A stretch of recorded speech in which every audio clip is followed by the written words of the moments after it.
மனம் திரும்புகிற ஒரு பாவி நிமித்தம் பரலோகத்துல மிகுந்த மகிழ்ச்சி உண்டாயிருக்கிறது. நீங்க அழகா போட்டிருக்கு, பழைய ஏற்பாட்டு பரிசுத்தவான்கள் அந்த காலத்தை ஆராய்ந்தார்களாம்.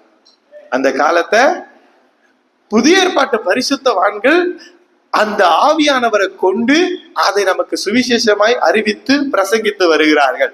அல்லேலூயா. தேவ தூதர்கள் அதை உற்று பார்க்க ஆசையா இருக்கிறார்கள். இந்த நாட்களின் இந்த ரட்சிப்பின் காலத்தை, இந்த கடவுளோடு இணைந்து மனிதன் நடக்கிற அன்றைக்கு யாரோ ஒரு ஏனோக்கு அப்படின்னு சொல்லி வாசிப்போம், ரொம்ப கஷ்டம். அது மாதிரி இன்னொரு ஆளை பாக்குறது பைபிள்ல ரொம்ப கஷ்டம். ஏனோக்கு தேவனோடு சஞ்சரித்தான். இந்த புதிய ஏற்பாட்டு காலம் எப்படி தெரியுமா? இயேசுவை விசுவாசிக்கிற ஒவ்வொரு மனுஷனும் தேவனோட சஞ்சரிக்கிற கிருபையை பெற்றிருக்கிறான்.